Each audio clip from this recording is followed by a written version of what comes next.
नमस्कार। जैसा कि आप जानते हैं कि दिल्ली में ऑक्सीजन की एक जद्दोजहद, ऑक्सीजन की एक कमी के चलते एक लड़ाई सब दिल्ली वाले मिलकर दिल्ली सरकार के साथ लड़ रहे हैं, संघर्ष कर रहे हैं और हर संभव प्रयास कर रहे हैं कि पर्याप्त मात्रा में दिल्ली में ऑक्सीजन हर अस्पताल में मिले और सारे मरीज़ बहुत जल्द ठीक होकर अपने घर पहुँचें। इसी कोशिश में हमने ये सोचा कि सही आंकड़े पूरी पारदर्शिता से आपके समक्ष रखना अति आवश्यक है और इसीलिए कितनी दिल्ली की ऑक्सीजन की मांग है, कितनी ऑक्सीजन हमें बीते दिन मिली, बीते हफ्ते में मिली, कितनी एसओएस कॉल्स हमारे सामने रोज़ाना आ रही हैं, उनसे हम कैसे बात करके कैसे उन कॉल्स को एड्रेस करते हैं, कैसे वहाँ तक ऑक्सीजन मुहैया कराते हैं, ये सारी चीज़ें पारदर्शित तरीके से आंकड़ों के मदद से आप सबके सामने रखने की एक कोशिश है। ये ऑक्सीजन बुलेटिन केजरीवाल सरकार की। मैं आपको सबसे पहले ये बताऊं कि कल यानी कि 3 मई 2021 को दिल्ली में ऑक्सीजन की कुल मांग यानी कि डिमांड, जिसे कहें ऑक्सीजन की ज़रूरत, जो थी वो थी 976 मेट्रिक टन यानी कि 976 मेट्रिक टन। 976 मेट्रिक टन कुल ज़रूरत थी, जिसके मुकाबले हमें दिल्ली की दहलीज़ पर जो ऑक्सीजन लाकर दी गई, जो मिली, वो थी मात्र 433, यानी कि जो टोटल सप्लाई ऑक्सीजन की हमें कल यानी कि 3 मई 2021 को मिली वो थी 433 मेट्रिक टन। यानी कि जितनी हमारी कुल ज़रूरत है 976, उसके मुकाबले हमें 433 यानी कि 433 मेट्रिक टन मिली, यानी कि 44% ऑफ द ओवरऑल डिमांड, यानी कि कुल डिमांड की, कुल ज़रूरत की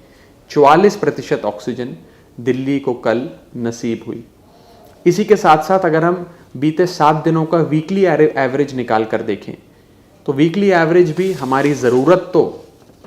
औसतन 976 यानी कि 976 मेट्रिक टन है, लेकिन उसके मुकाबले हमें जो बीते 7 दिन में रोज़ाना ऑक्सीजन मिली वो एवरेज अगर उसका करें तो हमें 393 यानी कि 393 मेट्रिक टन ऑक्सीजन मिली, यानी कि कुल मांग का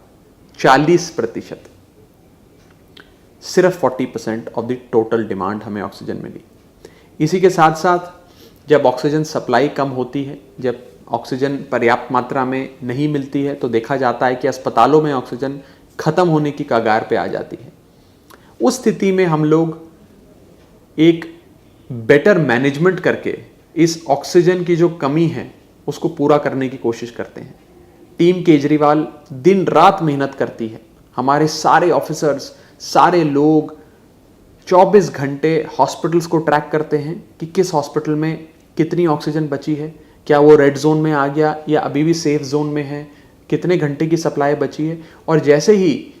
सप्लाई कम होने की कगार पर होती है और उनका सप्लायर यानी कि जिस कंपनी ने उन्हें ऑक्सीजन पहुंचानी थी वो किसी प्रॉब्लम के चलते नहीं पहुंचा पा रहा है, तो फिर टीम केजरीवाल वहाँ पर अपना ऑक्सीजन सप्लाई मुहैया कराती है। ये मुहैया कराने के लिए हमने कुछ अपने एसओएस रिजर्व्स बनाए हैं, जहाँ से हम इन लोगों को ऑक्सीजन, इन अस्पतालों में जहाँ ऑक्सीजन ख़त्म होने की कगार पर होती है वहाँ पहुँचाते हैं। लिक्विड मेडिकल ऑक्सीजन यानी कि टैंकर के ज़रिए भी पहुँचाई जाती है, एलएमओ जिसे कहते हैं ऑक्सीजन। और छोटे अस्पताल जो 20, 30, 40, 50 बेड के अस्पताल हैं जो सिलेंडर पे चलते हैं, उनको हम बड़ा डी टाइप ऑक्सीजन का बड़ा वाला सिलेंडर पहुंचाते हैं एक अच्छी मात्रा में, ताकि ये जो आपातकाल परिस्थितियां बनी है, क्राइसिस, एक एसओएस की जो एक परिस्थिति उस अस्पताल में बनी हुई है, वो आराम से उस परिस्थिति से मुकाबला कर सकें, जीत सकें और फिर उनकी सप्लाई रेगुलर हो जाए। ये हमारी कोशिश रहती है। कल हमें कुल मिलाकर 41 एसओएस कॉल्स आई या 41 एसओएस हमें रेज करे गए अन्य माध्यमों से, चाहे वो सोशल मीडिया हो, चाहे वो फ़ोन कॉल से, हेल्पलाइन के माध्यम से हो। कुल 41 हॉस्पिटल्स ने एसओएस रेज किया और हमने 41 के 41 एसओएस को एड्रेस किया, यानी कि वहाँ ऑक्सीजन कुछ ना कुछ कर मुहैया कराई। चाहे लिक्विड मेडिकल ऑक्सीजन भेजा क्रायोजेनिक टैंकर के ज़रिए, कहीं से टाइप डी सिलेंडर भेजा, सिलेंडर पहुंचाया, या फिर लोकल एडमिनिस्ट्रेशन ने ऑक्सीजन मोबिलाइज कर कर वहाँ पर ऑक्सीजन मुहैया कराई। इसी के साथ साथ हमने, अगर हम 41 हॉस्पिटल्स की बात करें, इन 41 हॉस्पिटल्स में कुल मिलाकर, जिन्होंने कल SOS रेस किया, इन 41 हॉस्पिटल्स में कुल ऑक्सीजन के बेड्स, यानी कि कितने पेशेंट्स ऐसे थे जो ऑक्सीजन कि अगर वहाँ ख़त्म हो जाती तो उनकी जान पे बनाती, उनकी जान पे खतरा मंडराता। उन 41 हॉस्पिटल्स में कुल ऑक्सीजनेटेड बेड्स थे 7,142, यानी कि 7,142, और कुल SOS सप्लाईज के ज़रिए हमने 21.3 मेट्रिक टन, यानी कि 21.3 मेट्रिक टन ऑक्सीजन कल इन 41 हॉस्पिटल्स को पहुंचाया जिन ने SOS रेस करी। हमारा प्रयास ये है कि हम अच्छी मैनेजमेंट से ये SOS की परिस्थिति है इससे डील करें, क्राइसिस से डील करें, और जो ज़रूरत से कम ऑक्सीजन दिल्ली को मिल रहा है उस परिस्थिति में भी हर अस्पताल अपने पेशेंट्स का ठीक से इलाज कर सके, कहीं पे भी कमी ना हो, ऐसा ना हो कि ऑक्सीजन समाप्त हो गई, ऐसी परिस्थिति ना आए, इसकी जद्दोजहद में हम सब लगे। मैं आपको बताना चाहूँगा कि हमारी पूरी सरकार, पूरी टीम केजरीवाल सुबह से लेकर रात तक ऑक्सीजन मैनेजमेंट में लगी है। हमारे मंत्री हों, हमारे आला अधिकारी हों, ऑफिसर्स हों, वेरी ब्राइट ऑफिसर्स, हम सब दिन रात जागते हैं। ट्रक्स की मूवमेंट, ये ट्रक निकला कि नहीं निकला फैक्ट्री से, कहाँ तक पहुँचा, कितनी देर में अस्पताल पहुँच रहा है, कहाँ पहुँचा, क्यों नहीं पहुँचा, सिलेंडर कितने हैं, रिजर्व्स में कितने हैं, रिजर्व्स के सिलेंडर्स को उन तक पहुँचाना, कई प्रकार की एक्टिविटीज़ पे 24 घंटे नज़र बनाए हुए हैं कि एक भी जान हमारे किसी दिल्ली वाले की इस परिस्थिति में ना आ जाए। और ये एक बड़ी ही इमोशनल चैलेंज भी है हम सब के लिए। हम देखते हैं कि मैं आपको कल ही का उदाहरण देता हूँ, कल कई सारे छोटे अस्पतालों की SOS कॉल्स हमारे पास आई। आयरीन हॉस्पिटल है, कुकरेजा हॉस्पिटल है, ट्राइटन हॉस्पिटल है, रेनबो हॉस्पिटल है, कई सारे हॉस्पिटल्स की हमने SOS कॉल्स को जवाब दिया। उसमें से कुछ एकदम दिल को छू जाने वाले होते हैं, जैसे कि एक माँ का, एक लेडी का मुझे फ़ोन आया है जिनका एक यंग बेटा, 10-11 साल का बेटा एक अस्पताल में भर्ती था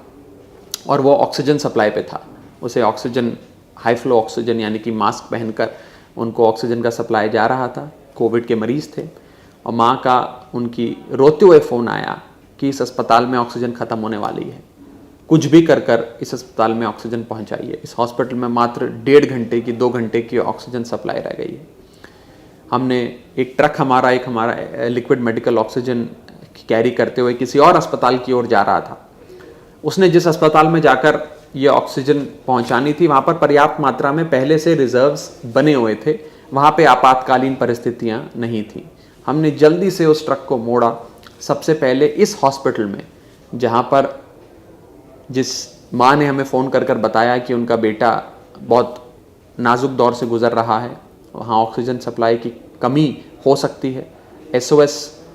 उन्होंने रेस किया, रेड जोन में वो ऑक्सीजन सप्लाई पहुँच चुका था। हमने वहीं से गाड़ी घुमाई, तुरंत उस अस्पताल में ऑक्सीजन पहुँचाया और वहाँ पर पूरी सप्लाई मुहैया कराकर उस माँ को भी, उनके कलेजे को भी थोड़ी ठंडक मिली और अस्पताल में कई लोगों की परिस्थितियां बेहतर हुई, जानें बची। तो मैं आपको ये इसलिए बता रहा हूँ कि बहुत ही चैलेंजिंग, बहुत ही चुनौतीपूर्ण समय से हम सब गुजर रहे हैं और ईश्वर करे कि आप और हम सुरक्षित रहें, दिल्ली पूरी सुरक्षित रहे और ईश्वर करे बहुत जल्द दिल्ली में पर्याप्त मात्रा में ऑक्सीजन हम सबको मिले। जहाँ पर्याप्त मात्रा में ऑक्सीजन मिलनी ज़रूरी है, वहीं आप तक ऑक्सीजन की हर जानकारी पूरी पारदर्शी तरीके से पहुंचनी भी ज़रूरी है। इसीलिए इस ऑक्सीजन बुलेटिन के ज़रिए हमने एक कोशिश करी कि आपको आंकड़े बताए जाएं कि कितनी हमारी कुल मांग है, यानी कि ज़रूरत है दिल्ली में ऑक्सीजन की, क्योंकि दिल्ली में कुल मिलाकर 21,000 ICU, नॉन ICU बेड्स मिलाकर 21,000 बेड्स इस समय हैं, जिनकी रिक्वायरमेंट बहुत ज़्यादा है और कई हज़ार बेड पाइपलाइन में है जो केजरीवाल सरकार बनाने जा रही है। तो कुल ज़रूरत दिल्ली की 976 मेट्रिक टन है और कल यानी कि 3 मई 2021 को 433 मेट्रिक टन यानी कि 433 मेट्रिक टन मिला, जो कुल मांग का, कुल ज़रूरत का